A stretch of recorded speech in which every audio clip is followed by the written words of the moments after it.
SCP-3935. This thing a quiet madness made. A scandal erupts in a small town involving a pregnant high schooler that leads to shaming, police involvement, and suicide. While this might sound like a typical made-for-TV movie, you know that an SCP report is going to be far stranger than that.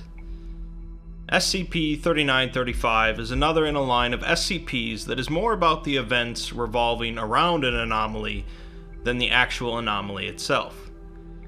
This SCP contains a number of illusions within itself, and everything might not be entirely clear at first glance, but I'll break it down as best as I can. SCP-3935 revolves around the small, fictional town of Salvation, Indiana, which has since been evacuated and quarantined by the Foundation. 3935 itself is an extratemporal, extraspatial, non-Euclidean space located beneath Salvation High School, meaning it doesn't follow our normal rules of time, space, or geometry. The actual anomaly itself isn't greatly understood, however, and its effects seem to cover the entire town of Salvation. 3935 is reached only by going through a collapsed section of sub-basement underneath the school, through a small antechamber with a stone arch. Inscribed in the arch are the words, "The way below winds deeper, longer, unspeakable its patterns laid. The lost forever damned to wander, this thing a quiet madness made." Most of the 3935 report is about a series of paranormal events that occurred between April 18th and April 23rd, 1976. The first team on the scene to investigate the events were from the FBI's Unusual Incidents Unit. The UIU is a division within the FBI that handles paranormal artifacts and anomalies on behalf of the US government, but they are often in way over their head compared to the SCP Foundation. The UIU agents conducted extensive interviews of the population in order to establish a timeline of events for the week. On Sunday night, 2 high school girls were walking home from a night church service and reported hearing a voice while passing by the high school, sounding like someone was trying to speak from under the ground. One of them told their mother, but she ignored it. On Monday, several students claim that they can hear voices coming from underneath the pool, but school officials don't notice anything unusual. Several female students in a second-story bathroom report seeing faceless things in the mirrors instead of themselves, although for some reason they aren't bothered by this. During the lunch announcements over the PA system, many students report hearing a third voice, in addition to the normal 2 students speaking, talking unintelligibly. The report notes that the PA room is near the pool and the collapsed sub-basement. Students arriving to school on Tuesday note that the Indiana state flag is floating 3 meters above the flagpole, and the American flag is missing. Students also claim to see 9 female figures hanging by ropes from the flagpole, although they disappear immediately after being seen. In a biology class, a student that no one recognizes and is not listed among the Salvation population suddenly stands up, rolls their eyes back, and descends through the floor. They later reappear above a ceiling panel, and several of the other students insist it was a joke. So far, we see a common theme of many people in Salvation dismissing paranormal events as if they were normal. Another unidentified student was seen around school, although no one can remember any details about their appearance other than they possessed a purple satchel with the word syncope on it, a term connected to the Class of 76 group of interest. A custodian also reports seeing something in the pool, staring at him. On Wednesday, maintenance and custodial staff notice that the entire school is covered in 2 inches of water, but the principal decides not to close the school. At 7:56 a.m., the entire school hears someone whisper, "Hello," into their right ear, a word we'll see crop up multiple times in the report. The school band finds their instruments no longer produce sound, but instead cause some small, black, human-shaped thing to flicker in and out of view in the corner of the room. One student sees a dark figure walking away from the school through the air at an impossible angle, eventually moving out of sight. On Thursday, a senior avoids a dodgeball as it phases through him, but then begins to sink through the floor screaming for help. No one who noticed seems motivated enough to help. The entire school moves vertically a foot off of its foundation, and the vice principal sees something small, grinning at him with too many faces underneath the school before it settles back down. The boys' locker rooms disappear and are replaced with something that screamed, although no one can provide any more details than that. As the students leave, they notice 9 young women floating in the air above the parking lot, each mouthing words silently. All witnesses describe the girls' appearances as both ugly and unremarkable, and they vanish at 3 p.m., at which point almost the entire town hears a child's voice saying "hello" underneath them. In contrast to other paranormal events, the town actually panics over the floating girls, and the principal closes the school for Friday. Despite this, all of the students still show up to school on Friday, waiting in front of the locked doors. None of them can say exactly why they're there. They hear a knock on a window and look up to the second floor to see a small black humanoid figure floating outside of a classroom. It begins to phase in and out of multiple windows, and students describe its movement as jerky and erratic. The figure finally disappears. The front doors suddenly unlock, and the students all enter. Geometry inside of the school has become non-Euclidean, and as the students walk through the school, they find they are actually moving downwards. All students are now hearing whispers. Some hear drums in the distance, and they also see the arch leading to the entrance of SCP-3935. Suddenly, all of the students shift 50 meters into solid rock and earth, where they are encased for 20 seconds before shifting back.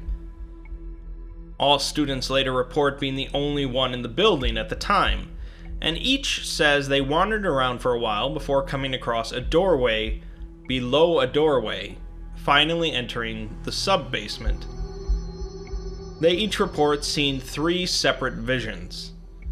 A woman crouched over a body of water with her arms in the water and blood surrounding her feet. A burning farmhouse in a grove of trees with 9 female humanoid figures floating in the air. And a woman crying and digging in a field until her hands begin to rot and fall off. After the visions, the small black humanoid appears, says "hello," 9 screaming females appear, and then the students find themselves in their own homes. At this point, UIU agents began administering amnestics to the town, using an early, rather toxic chemical that tended to cause severe damage to human memory centers. Additional anomalous activity is reported throughout the town, such as bodies floating in the sky, human hair and mucus flowing out of taps instead of water, reports of feeling like their facial features were missing, and reports of faceless creatures around the town. A completely still, black humanoid entity is seen appearing and reappearing up and down the main thoroughfare. One woman reports witnessing a crying young woman run into the school and followed her. Although she couldn't find her, she did find the collapsed sub-basement and reported it. The UIU amnestics set in, and most people become convinced that all they saw were hallucinations caused by toxic gases from a factory. The entrance to 3935 is found by contractors, and shortly afterwards, the SCP Foundation comes in.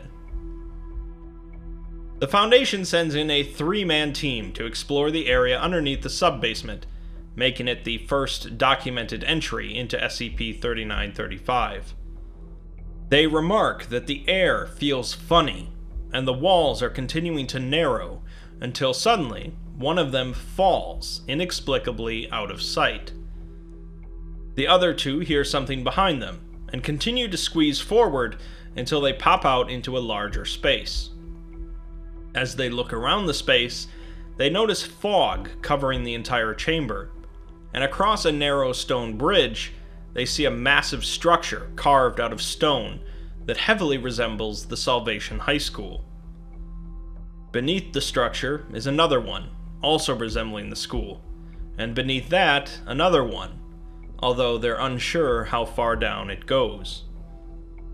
They now notice above the stone bridge are 9 female figures, their faces obscured by long white hair. The females appear to rapidly teleport backwards until they reach the school entrance, at which point their faces become visible, and the 2 Foundation personnel recoil. The females disappear, but the agents hear many voices whispering in the distance, so they head towards the school. The geometry of this stone replica is non-Euclidean, making things increasingly confusing. Unrecognizable faces watch them through windows as they walk through the school, and they finally reach the auditorium. The 9 female figures appear around one of the agents, their movements erratic and their bodies contorted, and suddenly both them and the agent disappear, leaving only one left. The females reappear, silently following the last agent, until he comes face to face with a small black humanoid figure sitting upside down on the ceiling. This figure says one word, "Hello." A bell tolls for 20 seconds, the agent's camera goes out, and a snapping noise is heard. Each of the 3 agents' radios come back on over the next few hours, in a combination of screaming, laughing, and rambling nonsense. They mention darkness down below, and the 10th down below is the madness, waking something up. The transcription mentions wet, choking sounds and splashing, so water or some other liquid must be involved. An unidentified voice says hello again, and finally all 3 radios go silent permanently. The Foundation continued to note a number of anomalous activities occurring in Salvation after the town was evacuated.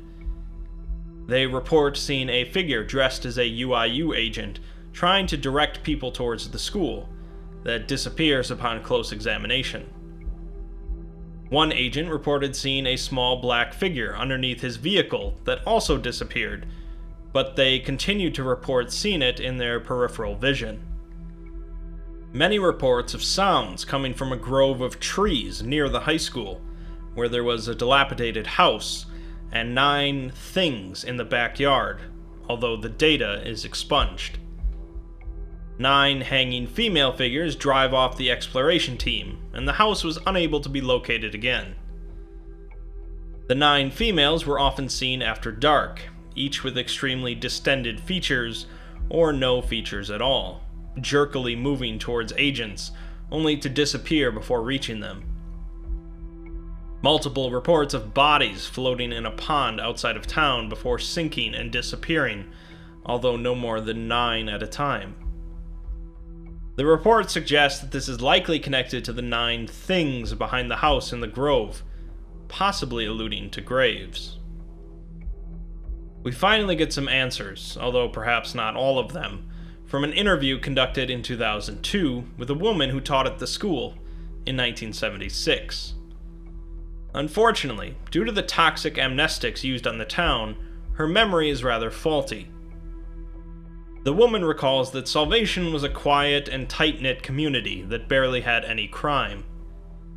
She says that kids would go out into the woods and rile each other up about ghosts they thought they saw out there. And she does mention seeing strange things, like seeing someone waving on the street and then disappearing. She thinks it was just kids playing pranks, although if you remember, it was common for the people of Salvation to brush off paranormal events as jokes. After being asked about the high school, she says that they had a student disappear once, and she was last seen by the pool. She then switches her pronoun and says that nobody ever saw them again, and people ended up saying they just ran away. She says some of them were problem children, and maybe it was better for them. She goes on to say that the church was very important in town, and a girl got pregnant out of wedlock, causing quite a scandal. A lot of people were very upset about it, but the woman doesn't even remember the girl's name. She recalls that the girl came to her once and told her that she was hearing a knocking sound while sitting on the bleachers. The girl also said she saw things sometimes, and curiously, the woman says that the girl said hello too many times, like it was the only word she knew. The woman also uses the word hello a number of times randomly through the interview. They apparently found a cheerleader hanging in the woods in an apparent suicide, although she's not quite sure it was the same girl. She had a handwritten note in her hand, with a strange drawing of a building on one side, and a single word repeated over and over on the other. The woman thinks the word was wet or something similar, although she doesn't remember. She recalls seeing a hallucination of a boy floating into a wall and crying for help, but she again writes it off as a prank.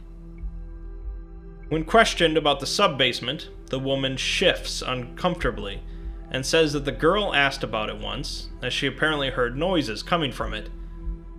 According to the woman, the girl was very interested in it. Finally, the interviewer shows the woman a picture of the 9 female figures, and the woman becomes noticeably pale and short of breath, before saying that those are the cheerleaders, but she's pretty sure there were 10 of them.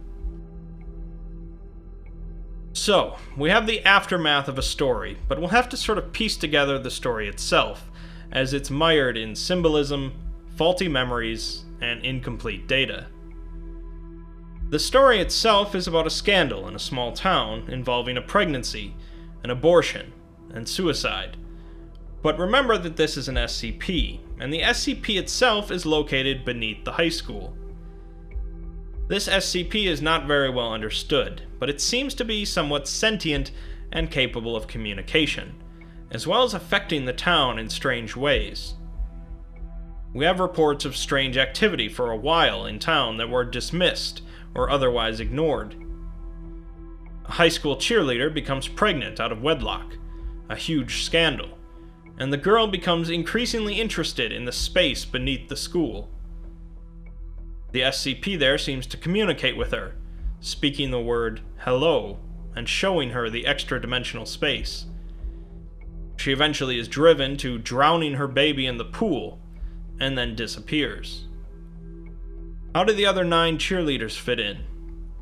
Since no one recognizes them or can remember their names at this point, it's assumed that they did something heinous, which fits with how they are mentioned to have ugly faces. Did they bully the other girl? Did they burn down the house in the grove, or was that the townspeople? Did they commit suicide themselves, or were they killed? We can assume the small black humanoid figure is the aborted baby, but much of the report contains small allusions and metaphors that are frankly lost in this summarization. It is clear, however, that this SCP is about secrets, judgment, suffering, shame, and the urge to bury it all and forget about it. Like I said, in many ways, this is a story familiar to you, told through countless books and films, but this just happens to include the weird oddities of an SCP. It isn't that unusual to have a religious small town that shames a young girl because of her actions, and it isn't that crazy that the young girl would be driven to suicide. The realistic aspects of this SCP make it that much more interesting, as we can appreciate the horror of this thing A Quiet Madness made.